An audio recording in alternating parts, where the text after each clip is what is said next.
Arthur. Prontinho, tá? Gravação acionada, você pode ficar à vontade aí no seu espaço, nesse espaço que já é seu, mas que com certeza vai nos acrescentar muita coisa boa agora de novo, como sempre. Então, pessoal, boa noite. Meu nome é Gabriel, eu sou emergencista pediátrico em Belo Horizonte, né?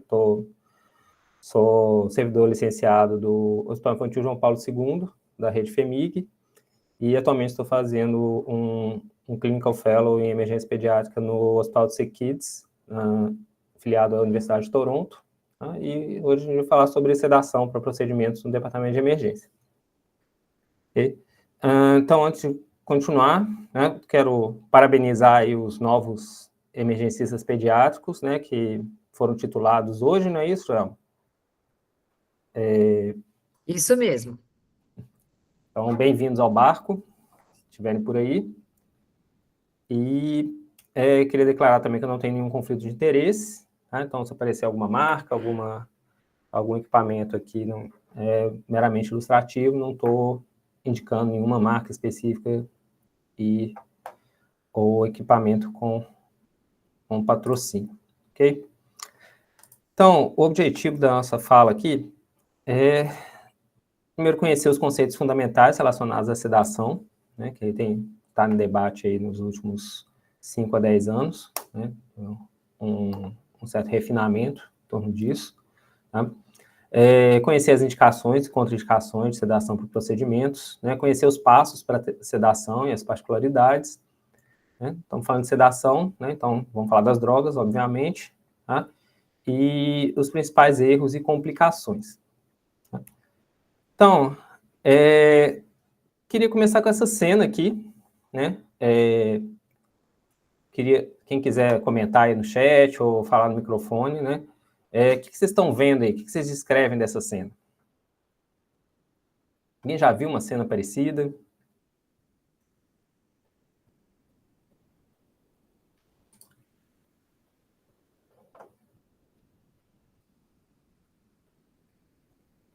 E vocês? Podem usar o chat aí, quem tiver mais tímido. Bem, parece que estão tentando aí conter a criança, um monte de gente segurando, criança agitada. Uhum. Outra pessoa aqui colocando no chat, não sei se você viu, Gabriel, é isso aí, segurando a criança para fazer o procedimento. Isso, né? Parece, né, um procedimento dentário, né? Alguém já viu alguma coisa parecida, por exemplo, para drenar um abscesso, reduzir uma fratura, reduzir uma luxação, né? Imagino que, né, isso é bastante comum, né? Então, a gente já tem uma ampla literatura, sutura, né? Demais, né? O famoso lençol, né? Enrolado, camisa de força. Então, assim, a contenção física tem sido, né, por muito tempo, a forma de manter a criança imóvel, né, para procedimentos muitas vezes dolorosos relacionados com a ansiedade. Né? Então, a gente já tem uma ampla literatura sobre isso, né, eu não vou aprofundar aqui nessa aula, mas dos impactos negativos, né, que a experiência de dor e de ansiedade tem como uma experiência traumática no pronto-socorro, não só no pronto-socorro, mas no ambiente hospitalar, e que acaba impactando, né, nas experiências subsequentes dessas crianças e até adultos, né, nos cuidados de saúde, né. Então, pelo menos nos últimos 15 a 20 anos, a gente já tem um esforço grande, assim, mundial, de tentar fazer com que a experiência do paciente, principalmente pediátrico, no pronto-socorro, seja menos traumática. Okay? Mas a gente encontra muita barreira em relação a isso. Né? Na nossa caixinha aí, com a nossa audiência no Instagram, a gente teve algumas manifestações, né, de barreiras que encontram, né, no dia a dia, e a gente encontra isso também nos livros. Algumas barreiras, né, acho que pode representar em algumas falas, que todo mundo já ouviu isso, né? Bebês não sentem dor como a gente, né? Então, por muitos anos, acreditava-se que bebês, tipo, abaixo de um ano, né, recém-nascidos, não sentiam dor. Né? Então, até pouco tempo, por exemplo, na sala, né, em unidades neonatais, os pacientes eram entubados com nenhuma ou praticamente nenhuma analgesia, né, baseado nesse conceito. Mas esse conceito também, né, vem acompanhado, tá, beleza, se sentem dor, não vão lembrar. Né? E a literatura mostra que, na verdade, ok, eles não lembram, mas eles lembram do sentimento, né? Isso acaba impactando na forma como reagem. Outro preconceito que a gente costuma ouvir bastante, né? Se der morfina, vai viciar.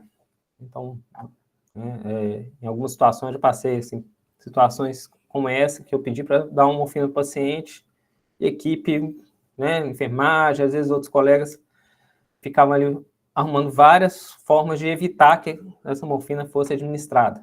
Né? Não, o paciente dormiu, não está com dor. Não, não, ele está indo para o ultrassom agora, não vamos dar não. Né? Não, né, vamos esperar o cirurgião antes de fazer qualquer coisa. Então, isso também esse preconceito também é uma barreira, né? O medo em relação já em relação à sedação propriamente dita, né? Que o paciente pode rebaixar demais.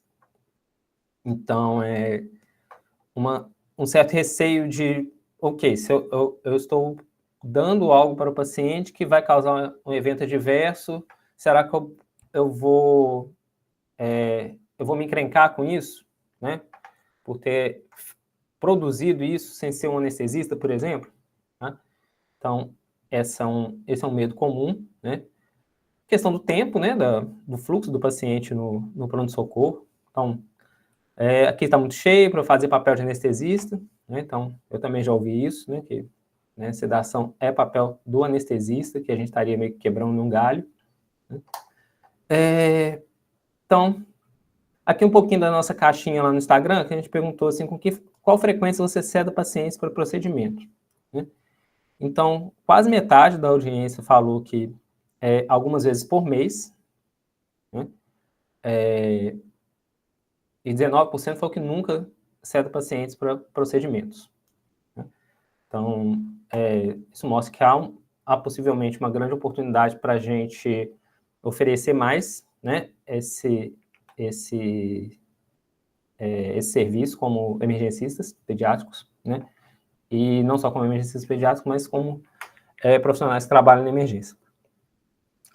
E outro conjunto de respostas interessantes aqui, né, que qual procedimento você utiliza sedação com mais frequência? Né? 40% respondeu para exames de imagem, sim, são bastante frequentes, né, exames de imagem, né, então o paciente muitas vezes precisa ficar imóvel, mas o que me chamou mais atenção é que 0% respondeu que faz sedação para procedimentos ortopédicos ou odontológicos, né, e são justamente os procedimentos que estão mais relacionados à dor e ansiedade. Né? Então, também a gente consegue ver que a gente tem bastante oportunidade de melhorar nessa situação aí. Tá, mas beleza. O que é sedação? Né? Quando a gente está falando de sedação, a gente está falando de quê exatamente? Tá? Então, no livro do Fleischer, a gente tem acho que tem a definição mais concisa, né? E que diz que sedação refere-se a um estado de depressão do nível de consciência induzido por drogas, ok? Então, você ativamente está oferecendo algo ao paciente para reduzir o nível de consciência dele. Tá? Então, vamos falar mais um pouquinho também sobre, né, os níveis de sedação. Então, já há alguns anos, a gente fala de sedação como um contínuo. Né? Então, a gente fala de 4 níveis, né? Sedação mínima, sedação moderada, sedação profunda e anestesia geral. Mas não existe um limite muito bem definido entre eles. Tá? Então, tem realmente uma sobreposição. Tá? Então, tipicamente, a gente usa, né, a resposta a estímulos como o nosso marcador da profundidade da sedação, ok? Mas não só isso, isso é um substituto de outras repercussões que a sedação vai trazer para a gente. Tá? Então, a gente avalia o grau de sedação pela resposta a estímulos, mas, né, tem que ficar atento a outras coisas. Né? Então, um conceito que mudou recentemente, né, é que não existe mais sedação consciente, tá? Visto que sedação é obrigatoriamente algum grau de rebaixamento de consciência, sendo que na sedação mínima a gente tem apenas redução da função cognitiva. Então, o paciente vai continuar conversando, vai continuar respondendo estímulos, mas ele não é exatamente ele mesmo quando como era antes da sedação. Tá? E à medida que a gente vai para a sedação profunda, né? Então, na sedação mínima e moderada, o paciente ainda responde estímulos, está conversando com você, tá? Acorda ao ser chamado. Na sedação profunda, ele para de responder. Tá? E na anestesia geral, não vai ter nenhuma dessas respostas. Em relação às alterações fisiológicas, né, com a manutenção da via aérea, então a gente geralmente espera que a via aérea se mantenha pérvia na sedação mínima e na moderada e comece a poder ser comprometida na sedação profunda, né, e na anestesia geral o paciente não tem capacidade de manter a via aérea. Assim como a ventilação espontânea da mesma forma. Tá? E a função cardiovascular geralmente está preservada, inclusive na anestesia geral, mas quanto mais profunda essa anestesia geral, pode começar a ter comprometimento da função cardiovascular. Tá? Então, em resumo aí, né, por que isso é importante? Né? Nem sempre a gente vai conseguir controlar exatamente em que ponto que o paciente está. Então, às vezes, nosso objetivo é uma sedação moderada, o paciente pode aprofundar. Tá? Ou ele pode voltar rapidamente para a sedação mínima. Ok? Então, a gente tem que ter isso em mente. Tá? E no pronto-socorro, o nosso objetivo, geralmente, com a sedação, é sedação mínima ou sedação moderada. A gente não pretende fazer sedação profunda no pronto-socorro. Tá? Então, isso vai ser deixado para algumas situações específicas, que serão geralmente no centro cirúrgico. Mas a gente pode acabar caindo na sedação profunda inadvertidamente, a gente tem que saber o que fazer com isso. Né? E aqui um conceito-chave, né, que parte de toda essa base de conceitos, que é o que é sedação para procedimentos. Né? Então, a gente não tinha uma definição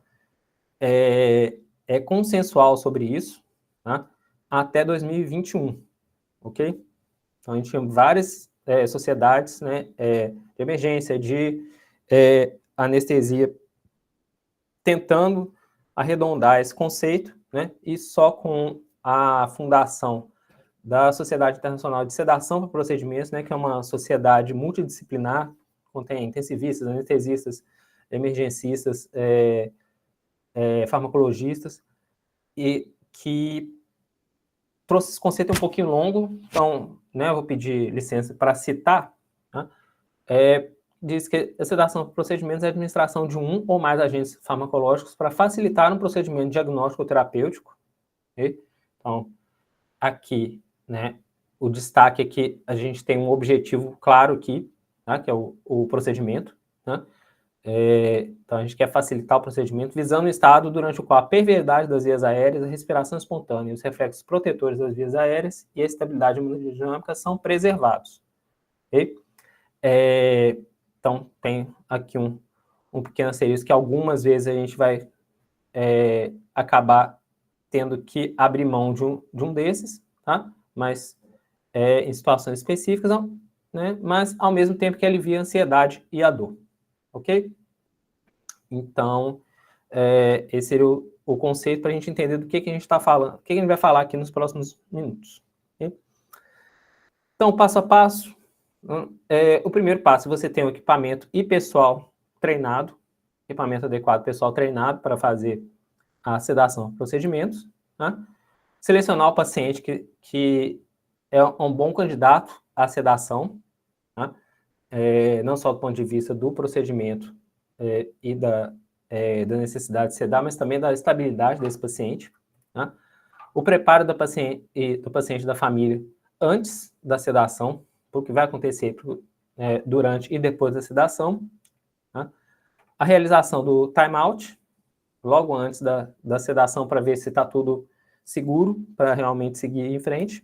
Né? A sedação propriamente dita, que vai ser a administração das medicações e manejo de complicações, e a disposição do paciente, que geralmente, né, quando a gente opta por fazer uma sedação por um socorro é porque a gente está querendo reduzir o tempo de permanência desse paciente no hospital.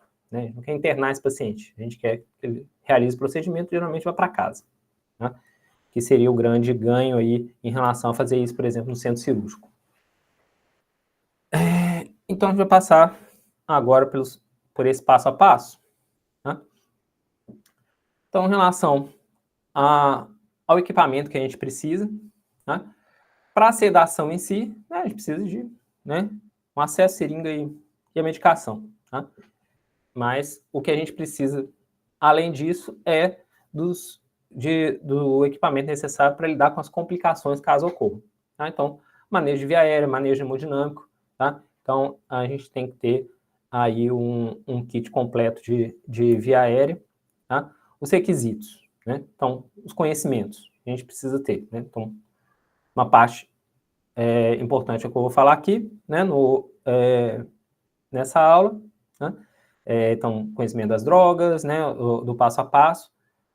Habilidades, né? Que são relacionadas diretamente ao uso das drogas e do manejo das complicações.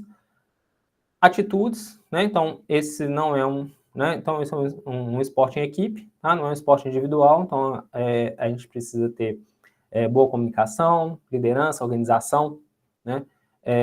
Consciência situacional. A estrutura, tá? Então, a estrutura de emergência, geralmente, ela é adequada, né? Para isso, né? E uma equipe habilitada e treinada para realizar sedação, procedimentos não necessariamente, né, uma especialidade X ou Y. Né?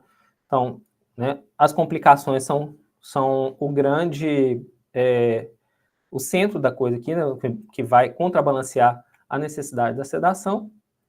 Né? Então, o que a gente tem que manejar é, né, a estabilidade da via aérea, estabilidade respiratória, cardiovascular e efeitos neurológicos inesperados que podem acontecer. Okay? Então, a gente precisa de um carrinho do carrinho de emergência, né, próximo, tá? E o material para via aérea. Né? Se tiver tudo organizado no carrinho, melhor ainda. Então, a gente precisa de monitorização completa, tá? Monitor o ECG contínuo, saturimetria, né? Pressão não invasiva periódica, antes e durante o procedimento. Né? O acesso venoso, via de regra, é desejável, principalmente para sedação moderada, mas pode ser dispensado na sedação mínima. A gente vai discutir algumas situações que a gente pode fazer sem o acesso venoso. Né?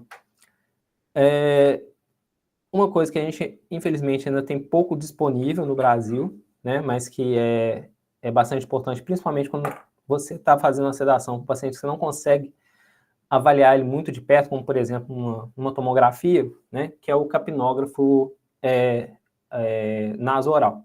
Tá? Então, seria essa cânula aí, né, que ela consegue ofertar o oxigênio, ao mesmo tempo que ela tem aqui uns orifícios para captar o ar exalado e medir o CO2. Tá? Por que isso é interessante?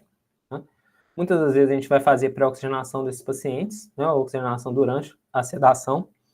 E qual que é o problema disso? Né, se o paciente entrar em apneia e a gente não está conseguindo ver o movimento respiratório dele, a gente só vai saber que esse paciente entrou em apneia, às vezes 2, 3 minutos depois que isso aconteceu, porque a saturação vai ser a última coisa a cair, tá? Principalmente se a gente estiver ofertando oxigênio. Tá? Então, a primeira coisa que a gente vai perceber é que o CO2 dele vai começar a cair, né? Por exemplo, quando começar a fazer respiração ineficaz, o ET-CO2 vai cair, depois você vai perceber que ele vai entrar em apneia e depois a saturação vai cair, depois a frequência cardíaca vai cair. Né? Então, você vai acabar intervindo tardiamente. Okay? Então, a gente usa isso aqui, né, como padrão e é bem interessante. Claro que os custos disso são uma barreira, né, talvez, né, para situações, pacientes selecionados, é algo para a gente começar a pensar. Tá? E qual que é a equipe que a gente precisa para uma sedação, de procedimentos, né? Então, a gente precisa de um líder, né, que vai ser responsável pela indicação e pela coordenação da equipe durante o processo de sedação, né? Um profissional responsável pela via aérea, né, tanto para monitorar como para aspirar secreções e para intervir se necessário, né? Um responsável pelo procedimento, né? Então, o especialista que está envolvido, né? Se for uma remoção dentária, se for uma sutura, se for um procedimento ortopédico, né? Isso vai variar. Um enfermeiro ou técnico responsável pela medicação, né? Que também não vai poder sair do setor, né? Nem ser atribuída outra tarefa. O enfermeiro responsável pela monitorização, né?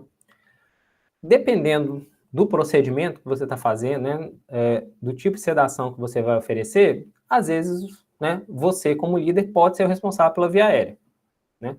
Então, por exemplo, né, a gente, lá no João Paulo II, a gente faz muita troca de cânula de traqueostomia, né, por exemplo. E é um bom lugar para o líder estar, né? Você está ali pronto para... Você está observando o paciente, você está conseguindo ver o que sua equipe está fazendo, né? E pode ajudar a iniciar os esforços de reanimação.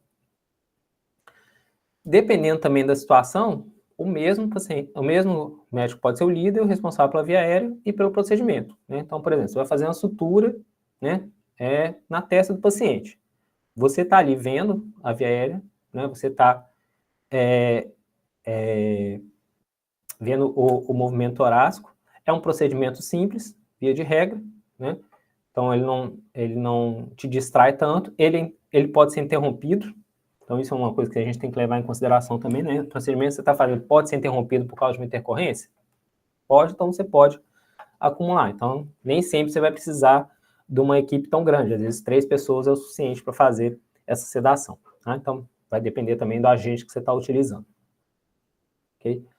E em outras situações também, o próprio enfermeiro da monitorização pode ficar responsável pela via aérea, principalmente num procedimento de baixo risco. Okay? Então, são variações que a gente tem que levar em consideração, que são possíveis de ser feitas de acordo também com a experiência do serviço, né? Então, o serviço está começando a fazer sedação, talvez, né, ter mais gente ali no começo seja interessante, né? Uma equipe que é mais experiente, às vezes consegue fazer com uma equipe menor. Né? Então, para o nosso segundo passo, a seleção do paciente. Né? Então, perguntas que a gente tem que fazer. Qual o procedimento que esse paciente está precisando? Né? Qual o estado do paciente? E qual o objetivo com a sedação? Né? Então, a indicação da sedação para procedimentos, ela vai levar em consideração 3 fatores. Né? O que você está querendo com essa sedação? Né?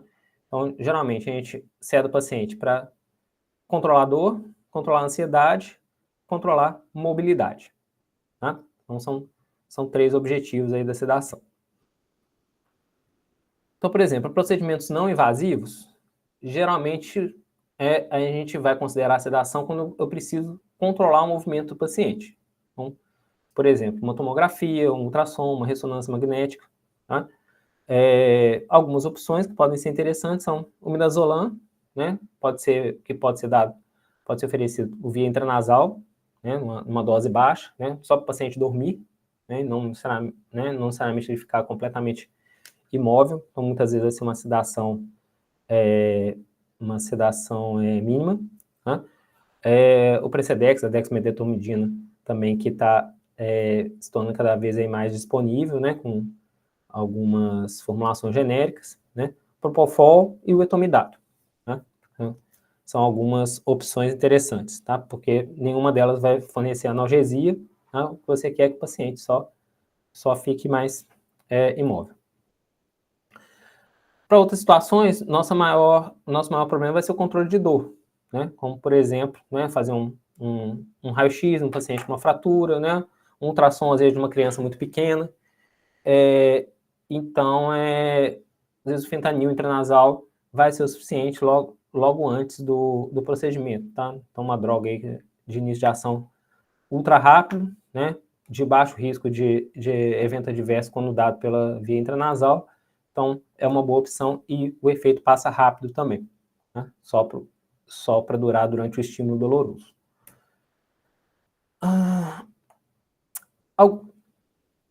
Outra classe de procedimentos são aqueles que têm pouca dor, mas muita ansiedade, né? Então, nosso foco aqui nem é tanto a dor, mas a ansiedade.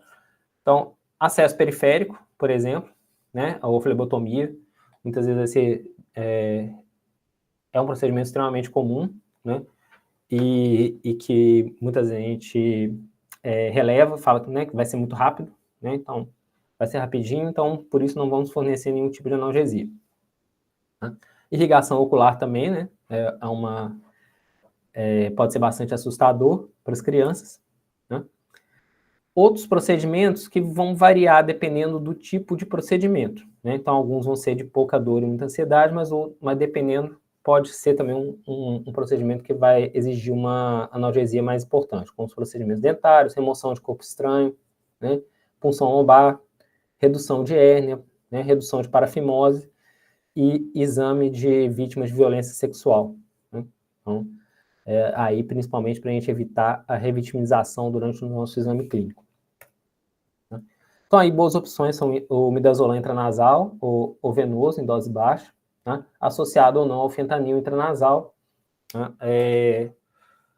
Alguns serviços dispõem de óxido nitroso, né? 50%, que é uma opção interessante também, desde que você tenha as instalações adequadas, e essa que geralmente é o nosso principal obstáculo para o óxido nitroso, né, que você precisa de uma sala com pressão negativa, né, para evitar a intoxicação da equipe, intoxicação crônica da equipe.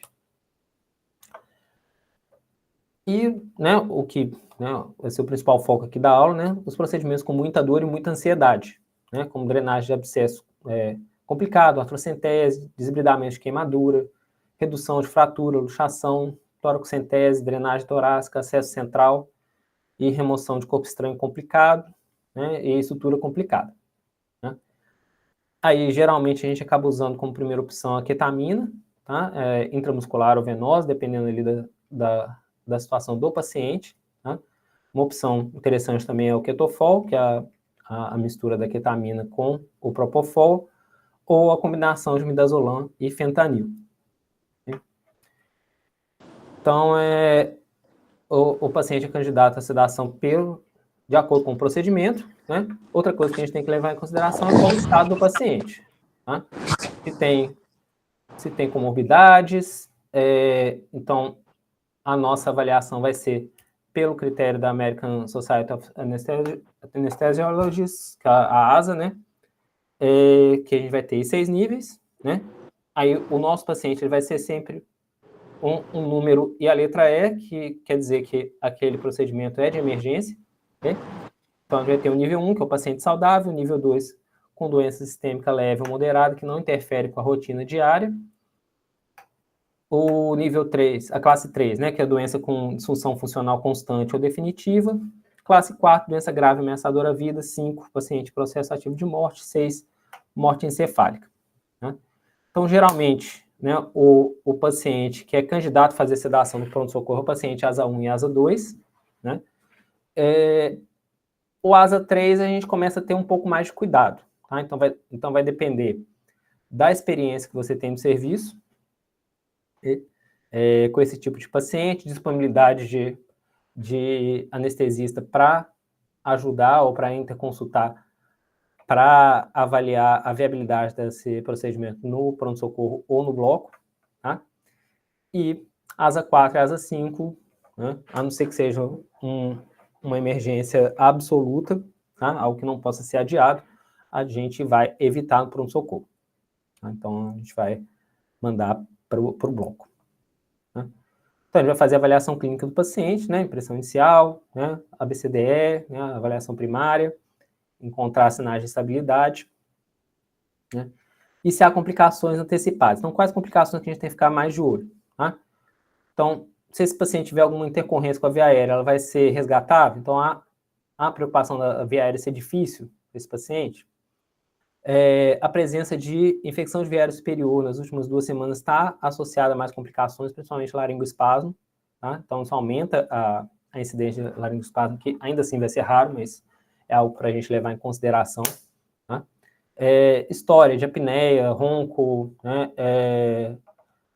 Apneia obstrutiva do sono, pneumonia de repetição, né? Considerando aí a possibilidade de ser um paciente com refluxo gastroesofágico. Distúrbios comportamentais ou psiquiátricos, principalmente psicose, tá? Podem levar a respostas neurológicas, às vezes, inesperadas, né, do paciente, principalmente quando a gente está falando de sedação mínima. Okay? Então, o paciente pode ficar agitado, violento, então a gente tem que considerar isso também. Né? O histórico de sedação, tanto dele quanto da família, isso também aumenta o risco para algumas complicações. Né? Se o paciente já teve intercorrências, né, em sedação ou na família próxima. Né? E, claro, alergias, né? A gente está falando de medicamentos, a gente sempre pergunta de alergias, isso a gente dificilmente esquece. Então, nosso terceiro passo, né, é ver se o paciente está apto para sedação. Então, fizemos essa triagem inicial aí, né? O procedimento do paciente, né, é um procedimento doloroso, que gera ansiedade, ou que precisa de imobilização. O paciente é um paciente asa 1, asa 2, né, aparentemente, né, tem poucos fatores de risco para complicações, né, aí a gente vai oferecer essa opção. Tá? Então, a primeira coisa é obter consentimento. Então, para procedimentos, a gente não precisa de no pronto-socorro, a gente não precisa de consentimento por escrito, tá? O consentimento verbal é suficiente, tá? Então você não tem que fazer mais um papel, né, para isso, então essa também não é uma barreira. Se o jejum desse paciente está adequado para o que você vai fazer, né, e a gente já vai adiantar as instruções de pós-sedação. Tá? Então, pensando lá naquela barreira lá do tempo, tá? Aproveita que você está fazendo essa conversa para já começar a adiantar o que vai acontecer depois da sedação. Tá? Então, isso muitas vezes já ajuda. Então, o consentimento, como eu falei, pode ser verbal, né? Então, é importante a gente já ter uma ideia de qual medicamento que a gente vai usar, ou quais medicamentos a gente vai usar, qual que é a profundidade desejada. Então, hoje o padrão é a gente manter a família perto durante todo o tempo, tá? Então, a gente precisa explicar o que vai acontecer, como o paciente vai se comportar depois que for administrada a medicação, para, né, a família realmente não ficar muito assustada, né, e achar que tem alguma coisa fora do comum acontecendo, né? A duração da sedação e a recuperação esperados, né? E falar de efeitos adversos. Você não está fazendo um consentimento informado do paciente se você não está falando de efeitos adversos, né? E principalmente da frequência deles. Tá? Não, laringoespasmo, por exemplo, é uma complicação muito rara. Né? Quando acontece, os pais estão lá. E é uma situação um pouco mais estressante. Então, é importante a gente falar sobre isso, até para que eles possam realmente consentir, né? Porque os benefícios, acho que são claros, né, em relação a por que sedar, né? Mas muitas vezes a gente não coloca na balança ali os efeitos adversos de frequência deles. E também quais são as alternativas da sedação. Né? Ok, se eu não vou sedar, o que eu vou fazer? Vou mandar esse paciente para o bloco, vou fazer sem sedação, a gente vai segurar o paciente, né? Então a gente tem que botar as cartas na mesa, né, para fazer realmente uma decisão compartilhada. Em relação ao jejum, tá? Então, como eu falei lá no começo, nosso objetivo aqui é sedação mínima e sedação moderada. Então, nessas situações, a aspiração é absolutamente incomum. Tá? Então, a frequência, né, vários estudos mostram uma aspiração a cada 10 mil, a cada 20 mil pacientes sedados no pronto-socorro. Então, isso é muito, muito, muito, muito raro. Tá? E muitas vezes estão associadas ou a pré-condições do paciente, né, que a gente já citou algumas aqui, e ao tipo de procedimento que está sendo feito, as drogas que estão sendo utilizadas. Né? Então, tanto para anestesia geral, a gente já sabe que um estômago vazio é quase utópico, né? Então, mesmo seguindo jejuns prolongados, os pacientes muitas vezes chegam com o estômago cheio, né, para cirurgias, e para, né, no pronto-socorro, né, não tem motivo para a gente deixar esse período de jejum tão prolongado como para uma anestesia geral. Né? Então, a gente tem que levar em consideração qual que é a urgência do procedimento. Tá, o paciente acabou de almoçar, teve um corte, né, almoçou tem meia hora, opa, vamos. Às vezes pode segurar um pouquinho ali, 1, 2 horas, para esvaziar um pouco esse estômago. Tá? O tipo de procedimento, não, é um procedimento que não dá para esperar, né? Não é uma emergência, mas também não dá para a gente esperar 1, 2 horas. Então, a gente tem que levar isso em consideração também. Né? O tempo e o tamanho da última refeição, né? E a ICAPS também, né? Dos guidelines mais importantes que eles fizeram nos últimos anos foi um guideline de jejum pré-sedação, finalmente desvencilhando, né, do que a gente tinha em relação ao jejum da ASA, né, da Sociedade de Anestesiologia, né, que foi todo pensado e construído em cima de anestesia geral, e não de sedação para o procedimento. Né? Então, levando em consideração todas as evidências, né, então, como aspiração é um evento raro, né, não existe paciente de alto risco de aspiração para sedação, na sedação dos procedimentos. Então, eles classificam o paciente em 3 níveis: risco mínimo, baixo e moderado. Tá? Então, o risco moderado é aquele paciente que tem a doença sistêmica grave, ou seja, um ASA 3, um ASA 3 ou 4, né? Um ASA 4, na verdade, obesidade grave, apneia obstrutiva do sono, anormalidades em via aérea, paciente com hiperêmese, distúrbios esofágicos ou obstrução intestinal. Né? Ou se o procedimento necessita de ventilação assistida ou manejo de via aérea avançada. Então, via de regra, esse paciente não é um paciente que a gente vai sedar, né? Muitas vezes o paciente vai acabar precisando do bloco cirúrgico, tá? Mas ele já tem uma recomendação já de um jejum um pouco mais prolongado. Tá?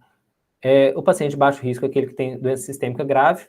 Tá? Então, por exemplo, né? Asma não é uma doença sistêmica grave, ok? Seria uma doença bastante comum. Tá? Obesidade moderada, menor de 12 meses, hérnia de hiato, ou se, né, pensando aqui não tem nenhum procedimento que a gente vai fazer aqui no pronto-socorro, né, com endoscopia e broncoscopia, mas atenção aí se a gente for usar o Propofol como principal sedativo. Né? Então, nesse caso aqui, se líquido claro não precisa de jejum, leite materno 2 horas, comida, fórmula ou leite não humano 4 horas. E no risco mínimo, né, que não tem nenhum desses fatores, não precisa de jejum para líquido claro e leite materno, e para comida e fórmula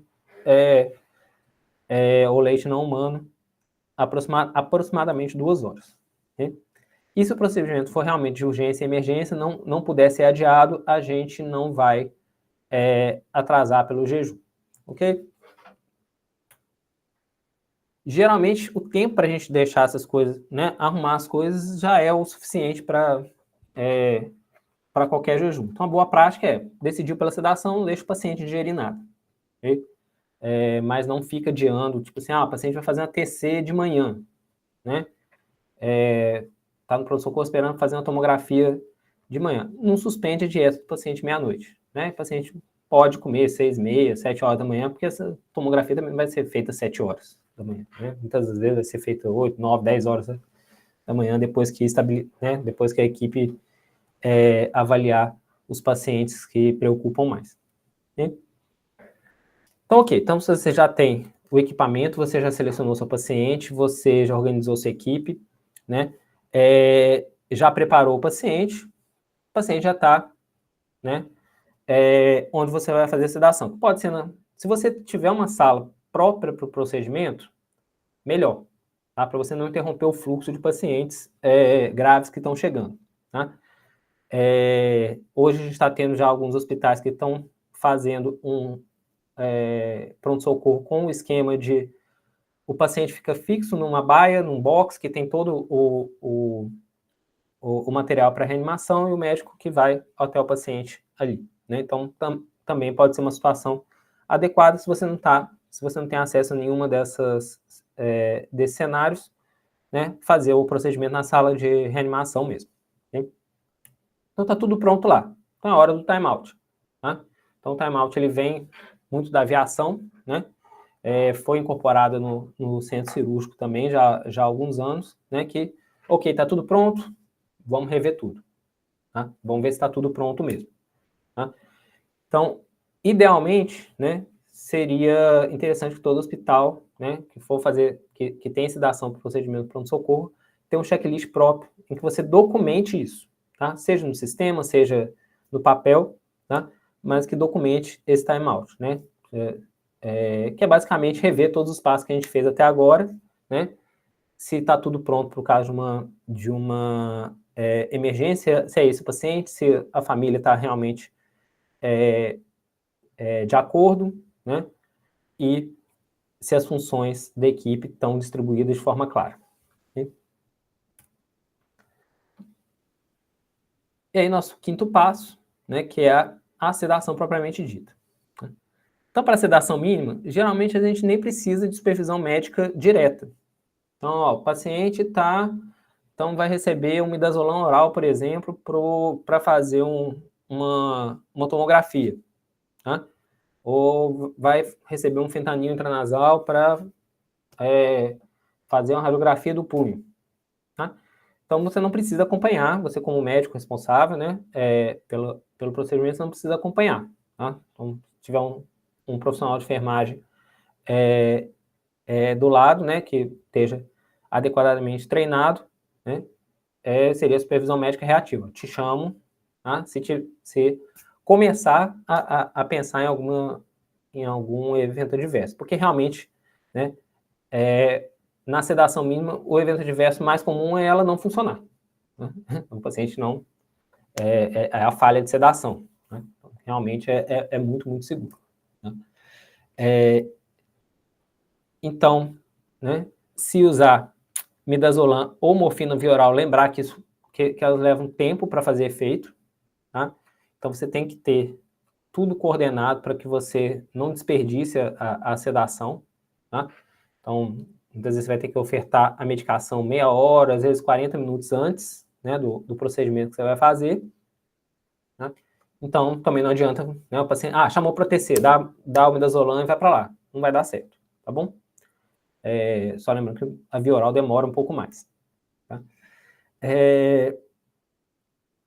Usar anestésicos tópicos quando adequado. Então, por exemplo, você vai fazer uma punção lombar, às vezes uma criança maior, né, que já consegue entender ali, mas que está um pouquinho ansiosa. Lembrar ali de usar uma lidocaína, né, com 20, 30 minutos de antecedência, uma lidocaína tópica, né, e não deixar de fazer também o botão anestésico, por exemplo. Então, não esquecer que, né, porque você está atuando na sedação, que o paciente parou de sentir dor, ele não está sendo anestesiado. Ele vai responder a estímulo doloroso, e isso às vezes pode atrapalhar o seu procedimento. E atenção, né, para a sedação mínima, principalmente para a falha de analgesia e sedação, tá? Mas também sinais de intoxicação que estariam mais associados ao uso inadequado a dosagem errada, né? Erro de dosagem ou erro de administração. Né? Para sedação mínima via intranasal é muito interessante, tá? Aí a gente está vendo essa foto do paciente com uma seringa e um atomizador, né? Então, a ideia é você administrar a droga via intranasal, que geralmente tem uma absorção rápida, né? Tão rápida quanto a venosa. Então, por exemplo, o midazolam, o fentanil são ótimas drogas para fazer por via intranasal. Okay? Mas se você não tiver atomizador, você pode usar a seringa comum, né? Só lembrar que você tem que administrar pouco a pouco e ir massageando ali as aletas nasais, porque a absorção é mais distal aqui na mucosa nasal. Não adianta lavar o nariz do paciente com a medicação, ele só vai engolir e não vai funcionar. Então, essa também é um motivo para falha de sedação quando a gente usa a via intranasal, né? O uso inadequado. E aqui é uma visão geral das opções que a gente costuma ter para sedação moderada. Tá? Então, na sedação moderada, a gente quer um paciente que dorme, mas acorda quando é estimulado, né? E localiza dor, né? E tudo mais. A ketamina tem alguns asteriscos em relação a isso, que eu vou falar aí já no próximo slide, mas o que eu estou querendo trazer aqui? Né? Então, as doses para sedação moderada geralmente são menores, por exemplo, do que para outras outras indicações, como, por exemplo, sequência rápida de intubação, ou mesmo para crise convulsiva, né, como é o caso do midazolam, né, que, por exemplo, aí é 0,05 a 0,15 miligramas por quilo, tá? Se a gente for fazer venoso, né, a midazolam é melhor fazer venoso ou intranasal, não fazer intramuscular para sedação. Né? E a ketamina a gente vai começar aí com 1 miligrama por quilo, por exemplo. Mas a dose inicial é 4 miligramas por quilo se a gente for fazer intramuscular. Então, na coluna aí de início de ação, a gente vê que o Precedex parte atrás das outras, né? Ele tem um início de ação um pouco mais lento, tá? Então, a gente vai acabar usando ele mais para exame de imagem, né? Coisa que a gente consegue programar um pouco, esperar o paciente mais tempo para sedar, para fazer realmente o procedimento. Né? Então, a gente vai evitar um pouco mais o procedimento doloroso, o que precisa ser feito rápido. A duração da ação, o Propofol e o etomidato são interessantes porque tem um tempo de duração mais curto, tá? Então, se o seu procedimento é muito rápido, eles são bastante interessantes, né? Porque o paciente recupera mais rápido. Né? E também, se tiver algum evento adverso, passa mais rápido também. Né? Em relação à manutenção da via aérea, né, ketamina, etomidato e o Precedex são boas opções. Né? O Propofol e o midazolam, eles estão mais relacionados à redução do tônus da musculatura da via aérea e de colabamento. Então, muitas vezes, esses pacientes são pacientes que vão precisar de mais intervenção em via aérea. A ketamina tem uma coisa interessante também, que ela é broncodilatadora, então, para o paciente asmático é uma boa opção. Né? E quase todos os outros têm tem mais risco de apneia e bradipneia, tá? Exceto o Precedex. A ketamina, ela tem o efeito de aumentar a frequência cardíaca e aumentar a pressão arterial, então também é um bom marcador para você ver se a ketamina entrou realmente no paciente. Tá? Então, vai ter um aumento aí de 20% a 30% da frequência cardíaca e da PA. Tá? O etomidato, ele é absolutamente cardiostável, então ele não tem efeito ali na PA e na frequência cardíaca, né? E todos os outros reduzem PA. Né? A diferença o que é interessante, que o midazolam ele tem um aumento da frequência cardíaca e uma redução do PA. Tá? Porque geralmente o mecanismo de redução do PA do midazolam é vasodilatação, aí você vai ter um aumento da frequência cardíaca reflexa. Então, dependendo do paciente, é bom a gente levar isso em consideração. Em relação ao efeito neurológico, né, a ketamina de todas as opções é a única que tem analgesia, né, no pacote, e é uma analgesia potente, então isso é bastante interessante para procedimentos dolorosos. Né? E a maior consideração que a gente vai ter aí é que ela aumenta a pressão ocular, então a gente vai evitar nos pacientes que têm maior risco para isso. Tá? E aí o Propofol é uma boa opção, tá? Porque ele reduz a pressão intracraniana e reduz também a pressão ocular.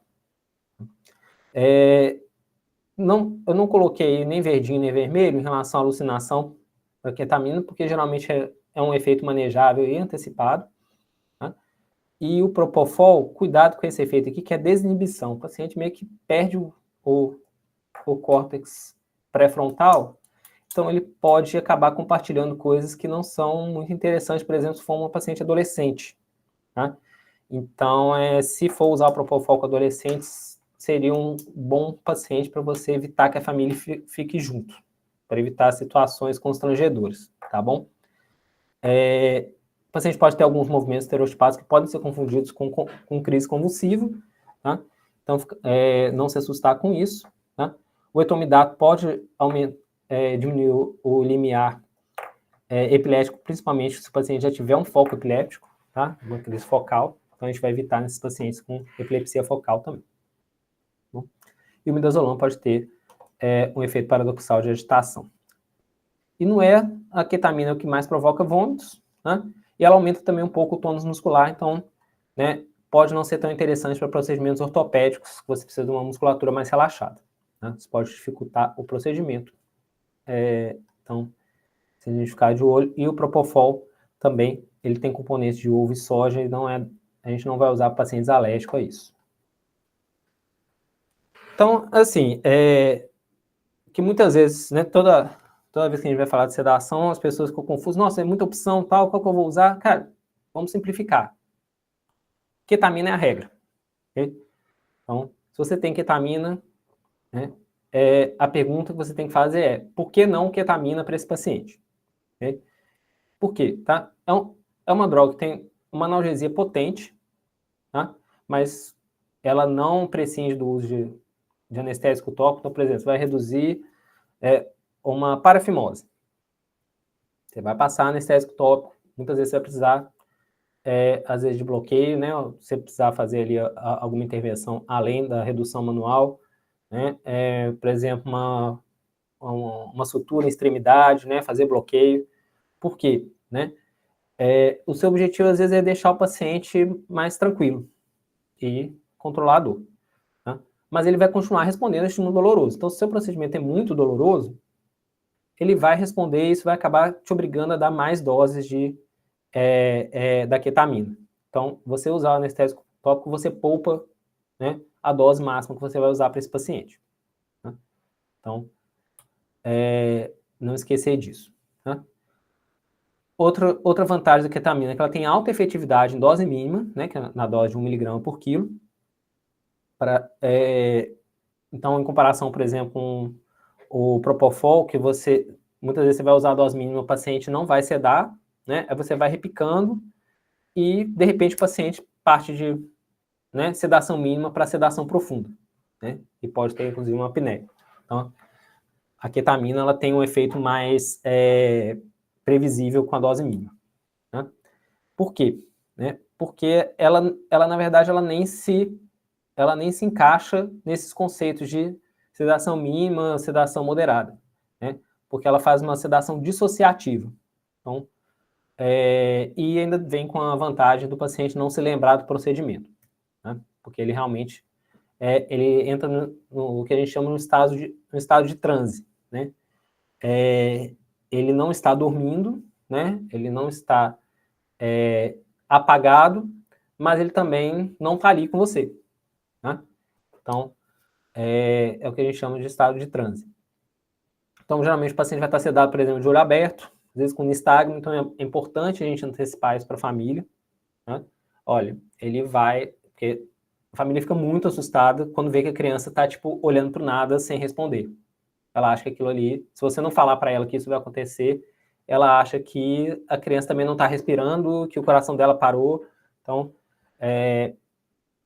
isso pode ser muito assustador para o leigo. Tá? Então, mas geralmente quando a gente antecipa, é tranquilo de lidar. O nistagmo já é um efeito bastante inicial, né? Então, é um outro marcador de que realmente está funcionando. Né? Então, as escalas de sedação não se aplicam. Tá? Então, o paciente não vai responder, não vai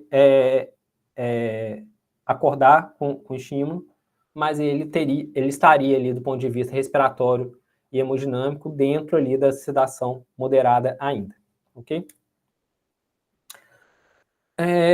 O laringoespasmo pode acontecer com qualquer tipo de sedação, qualquer droga que você utilizar, mas ele está mais descrito com a ketamina, né, com uma incidência de 1,7 para cada 1.000 sedações, e com Propofol, tá?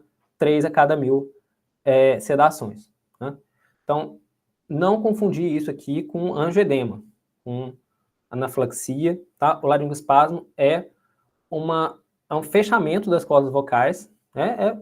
É exatamente, né, o próprio nome da coisa, né? A corda vocal e a laringe fecham, né, num espasmo paradoxal, o paciente está relaxado, mas a via aérea não está, né? E você pode ter uma obstrução parcial ou total da via aérea. Né? Então, ó, o que a gente vai fazer para resolver isso? Primeira coisa, abrir a via aérea. Tá? Até porque pode não ser um laringoespasmo, pode ter sido só um colapso da via aérea. Então o elevamento do queixo, né? Se não funcionar, o elevamento, né? A tração da mandíbula. Não funcionou, tá tudo falando a favor de um laringoespasmo, a gente pode pressionar aqui, né? Logo na parte mole, entre a mastoide e a mandíbula, que é o ponto de Larson, né? Fazer uma pressão realmente caprichada, ali bilateralmente. Numa série de casos, está associado o que a gente chama de né, quebrar o laringoespasmo, né, interromper o laringoespasmo. Enquanto você, né, se prepara para fazer a ventilação com pressão positiva, que seria o próximo passo. Tá? Então, isso aqui é uma manobra simples de fazer, que não toma tempo, né? É só lembrar de não deixar de começar o próximo passo para ficar fazendo a manobra. Né? Não funcionou, a gente vai fazer a ventilação com pressão positiva, que vai, né, ajudar a oxigenar o paciente. Muitas vezes você vai conseguir abrir na marra, né, esse laringoespasmo. Uma vez que você relaxa ali a musculatura, ele não vai voltar. Tá? E muito, muito raramente, então menos de 1% dos laringoespasmos não vão responder à pressão positiva. E aí a gente tem que começar a considerar o bloqueio neuromuscular. Então você pode usar a succinilcolina, tá? Você pode usar 1/4 da dose habitual, ou seja, 0,25 mg por quilo. Às vezes isso é o suficiente para relaxar essa musculatura sem realmente causar uma apneia no paciente, mas se não funcionar, você termina a dose de 1 mg por quilo e prepara para assumir a ventilação desse paciente. Por que a succinilcolina é uma boa opção? Porque o efeito dela é muito rápido. Então, muitas vezes, você nem vai precisar entubar esse paciente. Você vai conseguir resgatar a via aérea, né? E o efeito vai passar ali em 5 a 10 minutos no máximo, o paciente vai voltar a respirar espontaneamente. Né? Então, os efeitos adversos mais comuns e menores da ketamina é o fenômeno de emergência. Tá? Então, a gente tem que lembrar que a ketamina, na dose entre 0,5 e 1 mg por quilo, ela tem efeito alucinógeno, tá? Que é o que o pessoal acaba usando, o pessoal que utiliza a ketamina como droga de abuso faz. Tá? Então, à medida que a concentração plasmática for reduzindo, os pacientes for saindo da sedação, ele pode começar a ter alucinações. Às vezes são alucinações ok, às vezes são alucinações mais assustadoras, o paciente pode ficar bastante estressado com isso. Tá? Mais comum em adolescentes e adultos. Tá? Então, nessa população, se você for utilizar a ketamina, considerar fazer um preparo com midazolam, tá?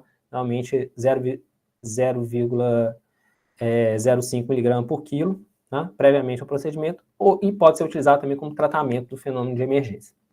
Se o paciente está fazendo alucinação antes do procedimento, provavelmente sua dose está baixa da ketamina. Então, o que você tem que fazer é aumentar a dose. Tá? Tipo, repicar a dose para aprofundar a sedação dele. Tá? Não é um efeito adverso ou paradoxal. Normalmente é subdose. Né? Então, aumenta bastante a secreção. Então, as populações que, principalmente, né, menores de 2 anos, tá?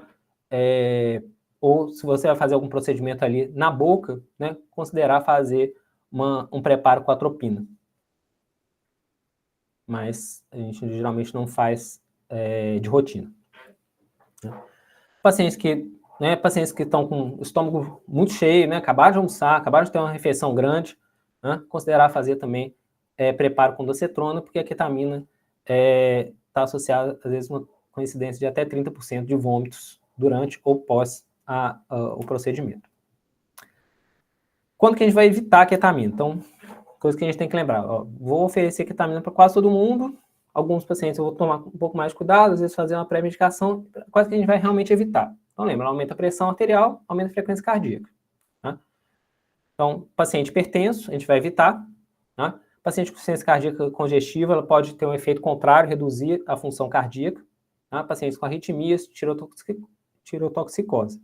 Então, para esses pacientes, o melhor seria o etomidado. Paciente com glaucoma ou com trauma ocular, também está contraindicado. Aí não é só evitar, é contraindicado mesmo a ketamina. Então, a gente vai preferir o propofol ou etomidato com fentanil, se o paciente precisar de analgesia também. Tá? Pacientes com história de psicose, né, considerar o propofol, né, ou como primeira droga, ou associado à ketamina, ou midazolam. Então, uma outra opção também é associar a ketamina com o propofol, né, chamado aí no dia a dia de ketofol. A ideia aqui seria a gente compensar, tá, os efeitos hemodinâmicos respiratórios um do outro. Ó, a ketamina aumenta a frequência cardíaca, aumenta a pressão. O propofol reduz a pressão e reduz a frequência cardíaca. Então, um acaba compensando o outro. Então, você vai ter uma combinação mais cardioestável. Tá? E o propofol acaba, às vezes, servindo como tratamento dos efeitos adversos neurológicos da ketamina. Tá? Outra vantagem é que você consegue usar uma dose menor do Propofol. Então, às vezes, então, a gente vai conseguir iniciar, e da ketamina também. Tá? Então, você pode começar com a ketamina de 0,5, por exemplo, que seria uma dose que não iria funcionar se você usasse só a ketamina, né? Que seria uma dose entre a analgesia simples e a dose alucinógena, né? E começar com 0,5 mg por quilo de Propofol, que é a dose mínima, né? E aí você vai associando 0,5 mg por quilo de Propofol até a sedação desejada. Então, alguns estudos mostram realmente que a gente tem ali uma redução da necessidade de doses adicionais de Propofol dessa combinação. Tá? É uma boa opção, principalmente para os adolescentes, tá? Que a gente quer que o paciente fique realmente mais sedado, mas a gente não quer dar só Propofol. Outras complicações, PCR absolutamente rara, né? Então, os estudos que a gente tem é uma PCR a cada 30 mil e geralmente relacionados a erros de processo do paciente. Né? A síndrome do tórax rígido está associada à administração de fentanil venoso, principalmente em infusão rápida. Né? E é um tórax completamente travado, tá? Você tem um travamento, tem um espasmo do diafragma, um espasmo da musculatura torácica, às vezes também da via aérea superior. A resposta à naloxona, que seria o nosso reversor aqui, geralmente é parcial. Muitas vezes o paciente vai precisar de bloqueio neuromuscular, intubação, e mesmo assim vai ser um paciente difícil de ventilar nos primeiros 15 a 30 minutos. Né? Outra complicação é a hipotensão, né? Geralmente está associado ao paciente que já chega hipovolêmico para o procedimento. Então, por exemplo, o paciente às vezes está esperando 12 horas pelo procedimento em jejum sem uma hidratação venosa. Tá? Então, é algo que a gente pode evitar. Tá? E a agitação paradoxal, se foi feita com a ketamina, como eu já falei, a gente vai aumentar a dose da ketamina. Se o paciente ficar agitado com outras medicações, isso é mais comum com midazolam, aí é melhor a gente associar outra droga. Né? E, especificamente, se for com midazolam e você não conseguir manejar só com suporte, considerar o flumazenil, que é a outra droga reversora.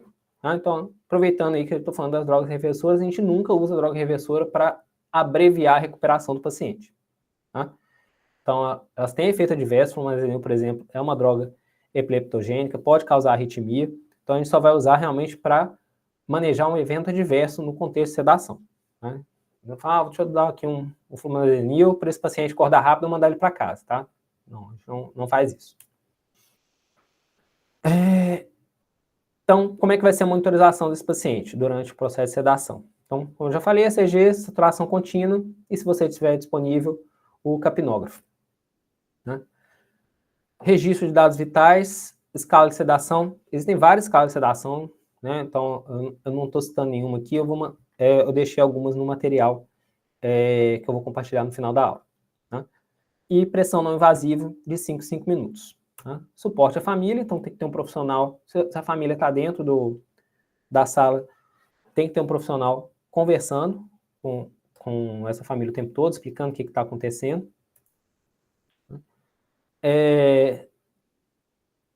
Uma coisa que a gente realmente precisa melhorar bastante é o nosso relato de eventos adversos. Né? A gente tem o péssimo costume de não relatar. Né? Então, todo mundo acho que já passou por isso, né? Tá lá, né? Cirurgião foi tentar pegar um acesso, né? Furou o menino todo. Aí escreve lá, né? Acesso realizado sem intercorrências. Não, né? Vai fazer uma sedação, paciente, por exemplo, né, tem uma reação paradoxal. Às vezes faz uma nota muito sucinta, não explica direito o que aconteceu, como aconteceu, quanto tempo aconteceu. Isso é extremamente importante para a gente ter o controle de qualidade que a gente está fazendo e conseguir melhorar. Tá? Identificar o que está sendo feito de errado ou não. Está está tendo intercorrência, apesar de a gente estar fazendo tudo certo, e essa quantidade de intercorrência está dentro do esperado pela literatura. Tá? Então, hoje a gente tem prontuário eletrônico em quase todos os grandes hospitais, né? Então, não é nenhum mistério conseguir colocar esses checklists, né? Como, por exemplo, o TRUPS, né? Que é proposto pela ICAPS, né? Para a gente conseguir ter, não só relatar esses eventos adversos, mas quando a gente conseguir fazer com que isso seja rastreável, né? Que isso seja de fácil acesso, né? O papel, às vezes, não é tão fácil. Se você não tiver isso no prontuário eletrônico, seria interessante você ter realmente um checklist para você centralizar essas informações, por exemplo, no setor de qualidade do seu hospital. Né? Então, o TRUPS é um checklist de relato de eventos adversos relacionados à sedação. Tá? Nosso sexto passo, né? Fizemos procedimento, deu tudo certo ou deu tudo errado, né? Mas se deu tudo certo, né? Pós-sedação, o que a gente vai fazer? Então, a gente vai manter a monitorização e o registro dos dados vitais de 5 minutos até a criança acordar, né? Ou até ela chegar ao limite da sedação mínima, né? E manter de 15 minutos a partir daí, até os dados vitais voltarem aos níveis normais pré-sedação. Tá? Em caso de uso de reversor, o paciente tem que ficar no mínimo 3 horas de observação. Né? E quais são as condições para alta desse paciente? Tá? Sinais vitais na linha de base, está acordado, tem um controle pleno da via aérea, movimentação normal para a idade, apto a ingerir líquidos, o paciente não precisa comer, né, necessariamente. Tá? Urinando, é importante, que alguns pacientes podem fazer retenção urinária. Tá? E um adulto responsável e orientações por escrito. Tá? Então, uma coisa interessante que a gente tem aqui no SickKids é que o próprio sistema já faz um sumário de todas as drogas que foram utilizadas, né? Então, na alta, isso já sai automaticamente nos papéis que a gente entrega para eles, né? E é de acesso em todo o sistema de saúde, né? E já tem ali uma orientação por escrito padrão para o paciente que recebeu sedação. Então, né? Esses são 6 passos. Então, né? Finalizando aí, juntando tudo. Tá? Então, algumas estratégias para melhorar a efetividade. Tá? Controle do ambiente. Então, ter um ambiente menos inóspito, né? Ter um ambiente ali... a gente às vezes acha que isso é bobagem, né? Mas ter ali uma decoração infantil na sala de procedimento, né? Em todo o ambiente do hospital é algo que ajuda assim, a criança a ter uma experiência melhor, né? Que é uma situação traumática ir para o hospital. Né?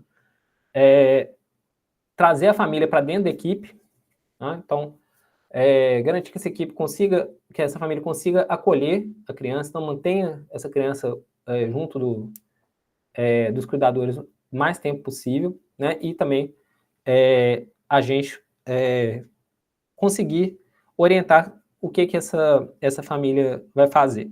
Né? Então, o uso de medidas não farmacológicas, como distração, música, estratégia de relaxamento, principalmente quando vai usar ketamina. Né? A gente fala também de autoinstrução positiva, né? Criança maior, a gente fala, planeje o sonho que você vai ter, né? Então, começar a pensar em coisas que ela gosta de fazer antes de começar a sedação, isso pode ajudar também a evitar a bad trip, né? Não, as alucinações mais assustadoras. Então, não é porque você está usando sedação com analgesia que você vai evitar o uso de anestesia local ou de bloqueios, né? Então, isso ajuda a facilitar seu procedimento e usar a menor dose possível para sedação. Tá? E os principais erros, tá? Monitoramento fisiológico inadequado, inconsistente, né? Então, ok, é muito raro ter evento adverso, então a gente vai deixar a segurança para lá, né? A gente acabou de ter aí um acidente grave, né, na indústria mais segura que a gente tem, né, no mundo, que é a indústria da aviação, né?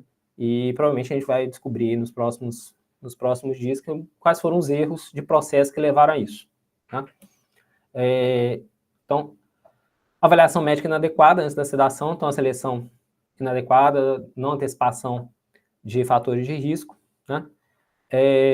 não tem nenhum observador independente para esse paciente, então, às vezes a gente está ali muito focado no procedimento ou realizando o procedimento, não tem ninguém realmente monitorando de fato o paciente. Erro de medicação, então, o prontuário eletrônico, a gente precisa ter formas mais adequadas de usar a medicação adequada, né? Então, isso dá para ser automatizado, a gente precisa começar a fazer mais isso, né? Hoje a gente usa muito prontuário eletrônico, como a gente conversou no nosso último encontro aqui, né? A gente usa muito prontuário eletrônico como se ele fosse uma ferramenta de papel ainda, né?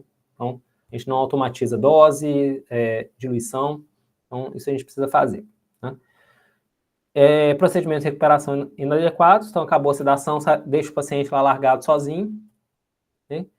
Então, em resumo, a gente precisa escolher os pacientes de forma adequada, realizar um bom exame clínico, atenção para infecção de viária superior recente, né, doença obstrutiva, psicose e alergias, né, não são impedidores, mas a gente vai aumentar mais o nosso alerta com esse paciente, às vezes mudar um pouco a estratégia de como a gente vai fazer essa sedação, conhecer as medicações, né, então todo mundo que seda tem que dominar pelo menos uma ou duas medicações, né, saber tudo sobre elas e um pouco mais, né? E levar em consideração não só a dose por peso, mas também a idade do paciente, né, os eventos adversos mais comuns naquela idade, as doenças que esse paciente tem e o tipo de procedimento que vai ser utilizado. Monitorar os pacientes com cuidado, né, monitorização completa e com um profissional dedicado para isso, e esteja sempre preparado para intervir, então tem que saber o pulso, tem que estar com o pulso atualizado, tem que estar habilitado para manejar a via aérea do paciente, uso de reversores e ter um plano de quem você vai chamar para te ajudar se tudo der errado, ok? Ter um time de backup. Então, gente, esse daqui é o link, aqui nesse QR Code tem o link com as referências da aula, tá? Com os principais guidelines e estudos e checklists também, ok? E é isso, estamos abertos aí para o debate. Passei um pouquinho, mas...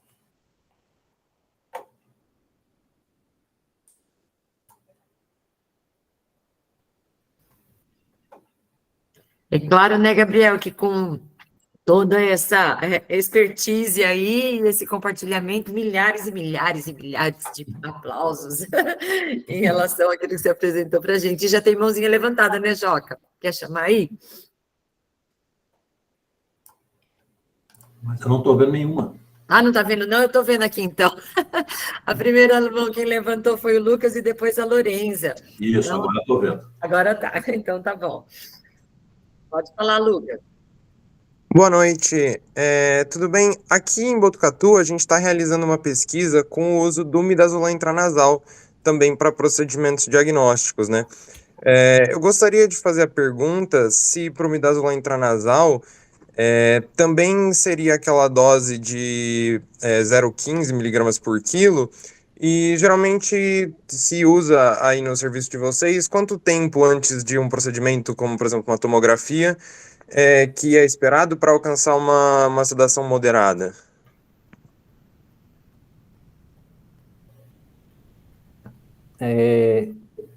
Então, o midazolam é uma boa opção.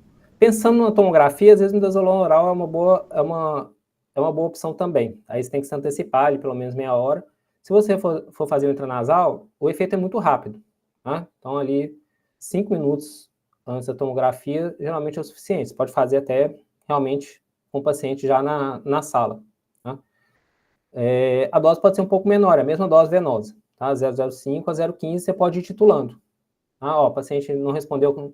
Ele sempre tenta começar com a dose mínima, ok?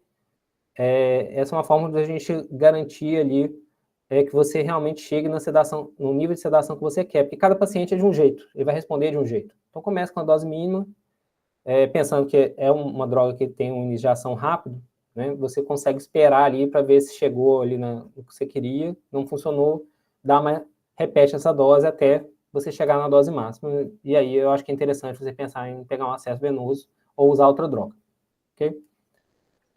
Faz sentido? Pode falar, Lucas. Fala. Não, acho que agradecer só, obrigado. Acho que eu entendi, sim. O Gabriel, acho que antes de liberar para a Lorenza, sabe só o que eu queria compartilhar em relação a isso? A gente não tem tido uma boa experiência em termos de rapidez de sedação, inclusive com doses maiores. 0,4, 0,5 a gente já tem usado no intranasal com atomizador, e existe um tempo mais retardado de ação, né? A gente tem conseguido uma sedaçãozinha boa de 20 minutos em diante.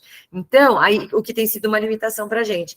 Então, sabe o que eu queria falar? Que eu acho que, eventualmente, o midazolam com a droga não oficial, vamos dizer assim, talvez haja também alguma diferença de absorção, porque realmente a gente esperava que fosse mais rápido, né? Você sabe alguma coisa disso em relação aos genéricos e a droga oficial, né, lançada inicialmente com o midazolam? Aí já te abro, Lorenza, desculpa passar na sua frente. Não, em relação a isso, não tem informação sobre diferença entre os fabricantes, né? Ô, Joelma, você já pensou que pode ser um problema de erro de administração também? Sim, nós porque estamos a fazendo gente esses ajustes. nós temos uma experiência muito boa com o midazolam lá no Hospital Infantil, no CGP, porque lá a nossa via oficial alternativa é nasal. Olha, e aí nós temos uma experiência 0,2. 0,2 mesmo, tá. De 5 miligramas por ml e uma experiência muito boa para acessar a crise convulsiva. Só que o problema é que arde muito, né?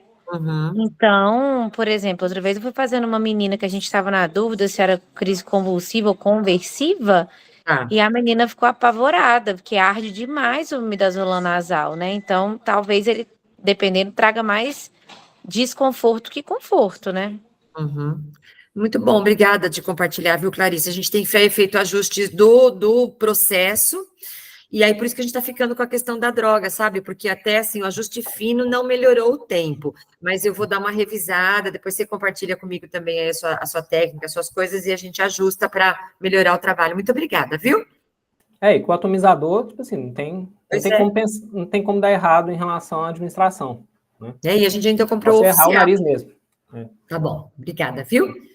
Lorenza, por favor.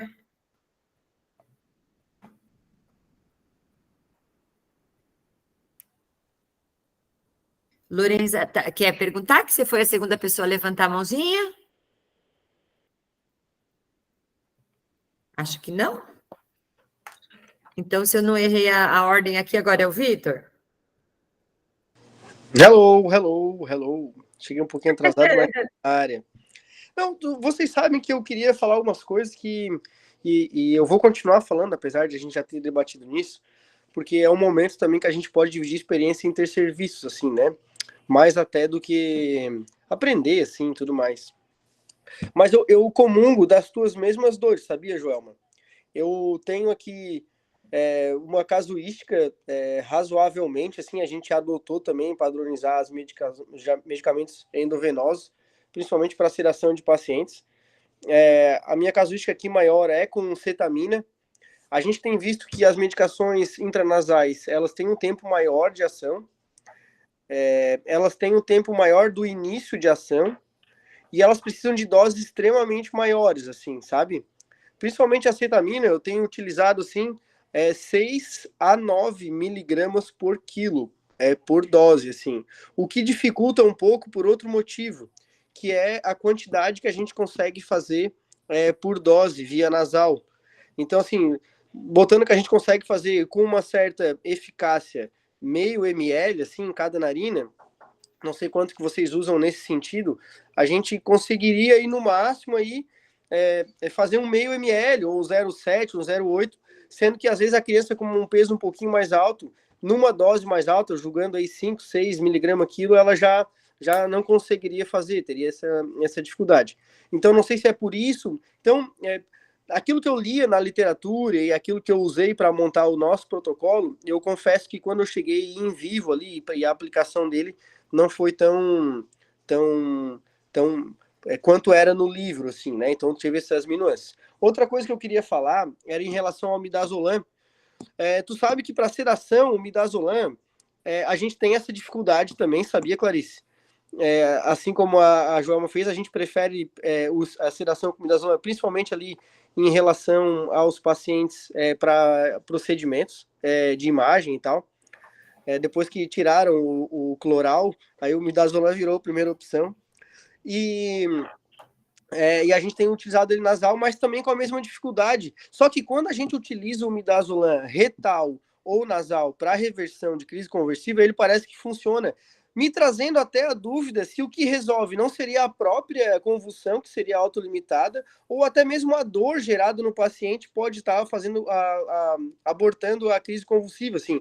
É uma coisa que eu sempre fico na cabeça também, porque todo mundo jura que, não, eu fiz e resolveu, e aí vai usar ele para sedação, que não teria esse viés, entre aspas, aí, da crise autolimitada. Parece que ele não resolve tão bem quanto na aplicação retal e nasal, assim. Trouxe só essa minha experiência, esse meu relato aí para vocês. Comentando um pouco disso, né, o midazolam, na dose que a gente acaba recomendando aqui para sedação, ele geralmente ele é muito mais adequado para ansiólise do que realmente para fazer o paciente ficar imóvel, né? Então, ele é uma boa opção para o paciente que está muito estressado, às vezes para um procedimento mais rápido, como às vezes pegar um acesso, escolher um sangue, né? Então, a gente não consegue controlar muito essa mobilidade. Por exemplo, um exame de imagem que às vezes vai precisar realmente do paciente fique parado, né? Literalmente parado, né? E eu acho que essa hipótese do Vitor é muito razoável mesmo, né? Em relação à via de administração. Eu confesso que assim, a ketamina intranasal eu usei 2 vezes, não tive uma experiência boa, nunca mais usei, né? Aqui no SickKids nem tá, né? Aqui a gente fez, né, na semana de orientação, dos cursos obrigatórios que a gente tinha que fazer era o curso de sedação, que a gente faz muito. E até aproveitando para comentar o que a Nathalie escreveu aqui, né? Aqui os processos, adotar novas práticas aqui é bastante burocrático, né? Então, isso é o que todo mundo, inclusive o staff, reclama, né? Que às vezes é bom e às vezes é ruim, né? Demora para adotar novas coisas, principalmente quando vem de outros centros, né? Então, assim, quando eles começaram a fazer sedação no pronto-socorro aqui, foi todo um processo, né? E um dos pré-requisitos para fazer foi ter protocolos bem estabelecidos e treinamento obrigatório. Então, todos os enfermeiros, todos todo o staff, todo residente, todo fellow, os fisioterapeutas também, respiratórios, né? Aqui eles têm bastante mais autonomia, inclusive eles até entubam aqui. Tem que fazer, né? Então, assim, se você está num serviço que há uma resistência, né, como a Nathalie está descrevendo, talvez o melhor caminho seja, né, fazer um atalho ali, conversar com a coordenação, mostrar quais são os benefícios de fazer isso, né, que não está roubando coisa do anestesista, envolvê-los, inclusive, nisso, né, envolver eles nesse processo, né. Então, aqui tem um critério bem claro para quando eles vão ser chamados, qual vai ser o paciente que é para chamar a anestesia, qual que é o paciente que dá para a gente fazer, né. Até, né, o limiar é até menor do que, por exemplo, lá no CGP mesmo, né? Nossa, aqui, muito bom. asa 3 já é para chamar anestesia para interconsultar. É verdade, é uma coisa que eu vou falar, então, para a diretora técnica, porque a gente tem muita dificuldade, né? Igual falaram, sonda, para fazer sutura, fazer procedimentos, assim, básicos, e as crianças, elas, tadinhas, além de sentir muita dor, elas têm muito trauma, né? Do serviço, então isso é uma coisa que eu fico muito chateada, de eu saber fazer, querer fazer e não poder fazer, né? Mas muito obrigada, viu? Sim, coisa simples, até de analgesia. Aqui, por exemplo, paciente na triagem, né? A enfermeira já identifica que possivelmente o paciente vai precisar de exame ou de um acesso venoso, já coloca um PET ali com lidocaína tópica para já começar a fazer efeito, né?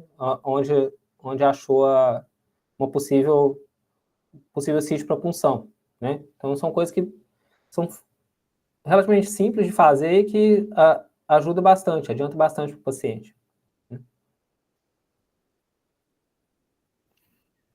Obrigada, Gabriel. Bom, a gente tem, né, se esforçado sempre para fazer o nosso bate-papo aí dentro de um horário restrito, para que todo mundo volte, né, semana a semana com a gente. E aí, então, acho que eu vou fazer assim, se todos concordarem comigo. Tem uma pergunta da Diana, e aí a gente poderia finalizar com ela. Pode ser, Gabriel? Pode ser, pessoal? Só para a gente tentar manter sempre esse horário aí restrito dentro da nossa programação. Diana, por favor. Oi, Jo. Oi, Gabriel. Gostaria primeiramente de agradecer a aula, achei muito esclarecedora e objetiva, assim, ao mesmo tempo. E aí, queria tirar uma dúvida em relação à manobra de Larson, se eu não me engano, em relação ali à conduta, né, do laringoespasmo. A minha dúvida é, ali no momento que você identificou o laringoespasmo, que já vai começar a fazer a manobra, e aí que você falou de já ir se preparando ali, às vezes, de precisar, eventualmente, fazer uma intubação, mas enquanto você faz ali, viu que ali até a manobra não resolveu, o próximo passo seria a ventilação positiva? É isso que eu fiquei na dúvida, antes de precisar fazer um bloqueio neuromuscular e prosseguir para uma intubação. O tratamento padrão para o laringoespasmo é a ventilação com pressão positiva com bolsa e máscara, ok? Porque você joga o ar e abre... Chegou um trauma.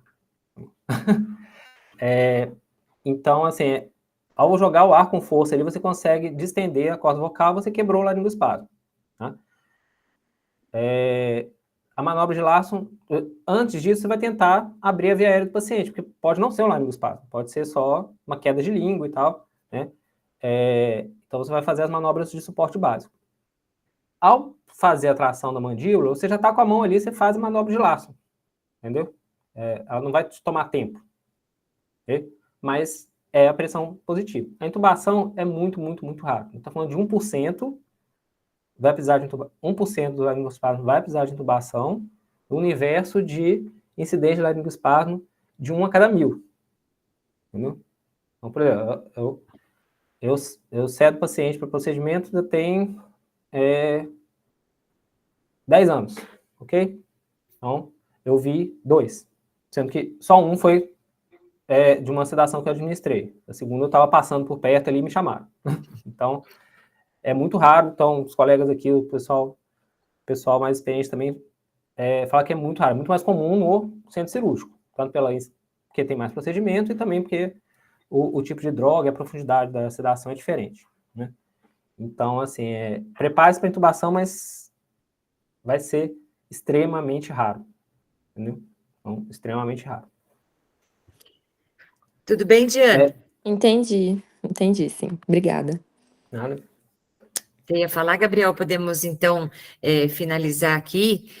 Gente, é um tema extenso, né, importantíssimo. Acho que nós temos experiências diversas aqui nos lugares, nos outros serviços. Precisamos marcar outros encontros com esse tema, não, Gabriel? E para a gente poder dividir um pouco mais das nossas experiências. Vamos agendar? Não, cada ponto aí do que a gente discutiu, dá para fazer uma aula só daquilo, né? Dá para a gente aprofundar nas drogas, dá para aprofundar no processo de seleção do paciente, jejum, né? Indicação.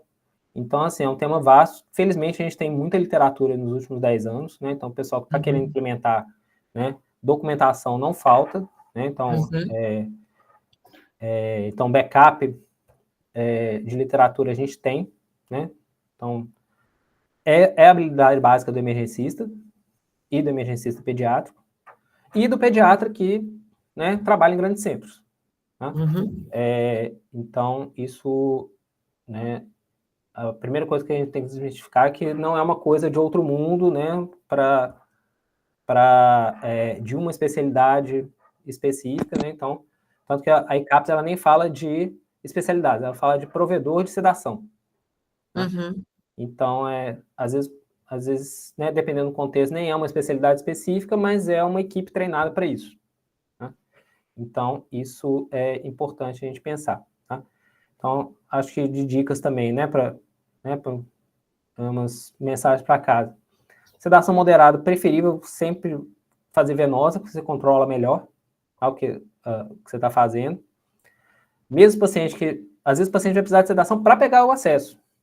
Né? Então, pacientes com transtorno do espectro autista, né, que são mais... Às vezes são mais difíceis, a gente vai ter que fazer uma quintabina intramuscular para você conseguir um acesso e garantir a segurança depois. Né?